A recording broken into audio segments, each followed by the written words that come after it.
ada anastrozol menghambat estrogen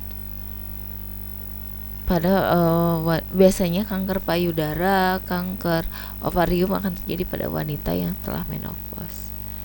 Lalu yang saat ini sedang dikembangkan dan banyak digunakan karena lebih selektif yaitu terapi anti kanker menggunakan monoklonal antibody. Jadi antibodi monoklonal adalah antibodi buatan yang identik karena diproduksi oleh salah satu jenis sel imun saja dan semua klonnya merupakan sel single parent. Antibodi monoklonal ini sifatnya khusus dan unik, yaitu dapat mengenal suatu molekul, memberikan informasi tentang molekul spesifik dan sebagai terapi target tanpa merusak sel sehat lainnya. Karena itu maka dikembangkan sangat pesat ya, karena dia bersifat selektif dan efek sampingnya tidak sebesar dengan kemoterapi. Ini adalah strukturnya dari monoklonal antibody, namun kekurangannya adalah saat ini masih sangat mahal dan di Indonesia masih sangat jarang. Antibody monoklonal ini menjadi salah satu obat yang paling dikembangkan karena targetnya spesifik dan mempunyai efek sampingnya kecil. Antibody monoklonal ini diperoleh dari limfosit B yang digabung dengan sel tumor menjadi sel hybrid melalui teknologi rekombinan. Nah, saat ini antibody di pasaran ada trastuzumab, rituximab, bevacizumab, sama cetuximab. Ini mekanisme kerja monoklonal antibody itu yang pertama dia sebagai antibody langsung yang mempengaruhi kerja sel tumor, atau dia sebagai imunokonjugatif yang bekerja sebagai radioimunokonjugat, imunositokin, imunotoksin, bisa jadi produk menjadi drug, imunoliposom, dan juga imunokonjugatif yang menginduksi terjadinya kematian pada sel. Trastuzumab diindikasikan untuk kanker payudara yang sudah mengalami metastasis.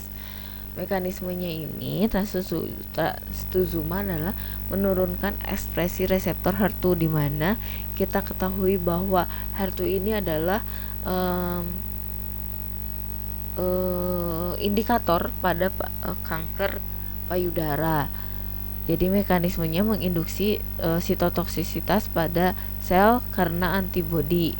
Jadi kalau yang tadi dengan suatu senyawa, kalau monoklonal antibody ini gimana menginduksi kematian sel dengan adanya antibody yang dapat menduduki reseptor pada permukaan sel. Lalu menurunkan angiogenesis karena efek faktor pertumbuhan endotelial vaskular diberikan secara intravena. Efek sampingnya masih ada, yaitu gagal jantung kongestif jika dikombinasi dengan antrasiklin, pusing, sakit kepala, mual, muntah, diare, dan nyeri punggung. Ini adalah mekanisme trastuzumab, di mana trastuzumab ini akan menduduki reseptor HER2. Akhirnya tidak terjadi proses transkripsi, akhirnya selnya bisa terjadi apoptosis. Yang kedua ada rituximab.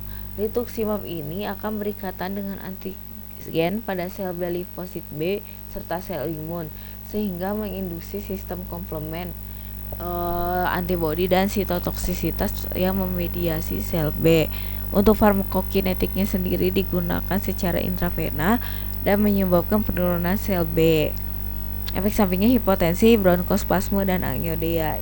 Ini angioedema mempengaruhi lebih ke sistem peredaran darah, sistem pernafasan. Lalu ada bevacizumab, yaitu obat lini pertama yang dikombinasi dengan levodopa untuk kanker pada saluran pencernaan, yaitu kolorektal. Digunakan secara infus yang bekerja dengan menghambat faktor pertumbuhan endotel vaskular di pembuluh darah, sehingga tumor tidak bisa menerima oksigen dan akhirnya menginduksi terjadinya kematian. Efek sampingnya hipertensi, stomatitis, dan juga diare. Ini adalah mekanisme dari rituximab. Jadi rituximab ini menginduksi sel-sel fagositik di dalam tubuh, di mana mengaktifkan NK sel, sel makrofag, dan juga sel B dalam menginduksi terjadinya proses sitotoksik atau kematian dari sel. Bevacizumab ini merupakan ini udah ya tadi keulang. Nah, ini mekanismenya bevacizumab, dia ini mempengaruhi jalur MAP kinase, mitogen activation protein kinase sel, di mana dengan adanya bevacizumab menduduki reseptor VEGFR1 dan VEGFR2, akhirnya tidak terjadi proses signaling ke dalam sel. Nah, akhirnya tidak terjadi aktivasi jalur PI3 kinase, AKT, P38 dan juga yang lainnya. Akhirnya bisa terjadinya kematian dari sel karena proses migrasi sel yang nggak ada, proliferasi sel yang nggak ada, akhirnya selnya mati. Lalu ada cetuximab yang digunakan untuk kanker kolorektal yang bekerja dengan mentarget reseptor faktor pertumbuhan epidermal di permukaan sel. Umumnya dikombinasi dengan irinotecan, digunakan secara intravena. Efek sampingnya itu ada hipotensi, kesulitan bernafas, kemerahan kulit, demam, konstipasi, dan juga nyeri perut. Ini adalah mekanismenya dari cetuximab. Hampir mirip ya, cuma reseptornya beda. Dan akibat dibloknya reseptor EGFR, akhirnya tidak terjadi proses angiogenesis, aktivitas survivalnya nggak ada dari sel itu sendiri, akhirnya bisa mati. Proses proliferasi atau pertumbuhan selnya juga nggak ada, dan metastasisnya pun nggak ada. Akhirnya selnya tidak tumbuh dan kanker bisa disembuhkan. Lalu untuk terapi enzim dan kemoterapeutik lain yaitu ada asparaginase, di mana sel ini membutuhkan asam amino untuk pertumbuhan. Salah satunya adalah asparagin. Nah, asparaginase ini mengkatalisis proses deaminasi asparagin menjadi asam aspartat dan amonia. Pada kanker, jumlah enzim asparaginase ini rendah, makanya diinduksi tambahan dari luar enzim asparaginase, sehingga pembentukan asparagin ini lebih meningkat. Penggunaan secara intramuskular dan juga intravena. Karena kenapa enzim ini mudah terdegradasi oleh asam lambung. Efek sampingnya sendiri yaitu reaksi hipersensitivitas, penurunan reaksi pembekuan darah, abnormalitas pada hati, pankreatitis, kejang, koma, dan toksisitas amonia. Ini adalah jadi perlu adanya tambahan dari luar yaitu enzim asparaginase untuk menginduksi pembentukan asparagin menjadi aspartat dalam proses sintesis protein. Lalu ada imatinib, bertindak dengan menghambat transduksi signal, terutama aktivitas tirosin kinase, sehingga proliferasi atau perbanyakan sel ini tidak terjadi dan dapat digunakan secara peroral. Imatinib ini dimetabolisme oleh enzim yang ada di hati yaitu sitokrom P450 dan diekskresikan melalui feses. Efek sampingnya terjadi retensi cairan, edema, hepatotoksik, trombositopenia, neutropenia, mual, dan muntah.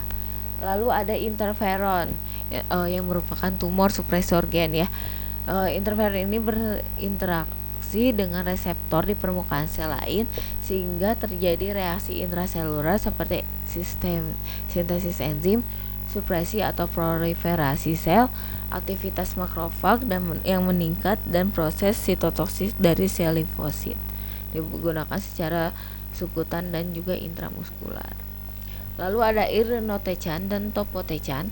Mekanismenya spesifik pada fase S, bekerja dengan menghambat topoisomerase 1 ya tadi sudah kita bahas, yang digunakan untuk replikasi DNA. Menghambat topoisomerase 1 dengan cara merusak untai DNA. Untuk farmakokinetiknya sendiri diberikan secara intravena, dihidrolisis di hati, diekspresi di urin dengan menyesuaikan dosis yang dibutuhkan untuk pasien gagal ginjal. Efek sampingnya yaitu supresi sumsum tulang, komplikasi hematologi lain, trombositopenia, anemia, dan juga efek samping lainnya. Jadi, jika dibuat suatu bagan, mekanisme anti kanker itu macam-macam ya. Kalian bisa lihat sendiri mulai dari pembentukan RNA menjadi DNA untuk menjadi untaian DNA. Di sini banyak dihambat. Ada inhibitor deaminase, inhibitor pyrimidin, yaitu ada 6 merkaptopurin, yaitu golongan biosintesis purin, dan juga ada pada proses perusakan untai DNA ada etoposit, tenoposit, irinotechan, topotechan, ada bleomisin juga merusak DNA. Nah, ketika sudah DNA menjadi protein, ini tuh juga banyak. Ada daltinomisin, antrasiklin, mitrosantin, alkylating agent, mitomycin, cisplatin, karboplatin, dan karbazin. Begitupun ketika jadi protein untuk memberikan suatu signal ada asparaginase sama alkaloid vinca ya. Jadi semuanya stepnya ada. Obatnya terapi kanker ini sangat beragam. Ini juga gangguan pada anti kanker pada pasien dengan gangguan hati, maka perlu perhatian khusus. Cukup sekian terapi pelajaran kali ini. Semoga kalian bisa memahami dengan baik. Jika ada pertanyaan silahkan disimpan dan kita bahas pada pertemuan selanjutnya. Terima kasih. Assalamualaikum warahmatullahi wabarakatuh.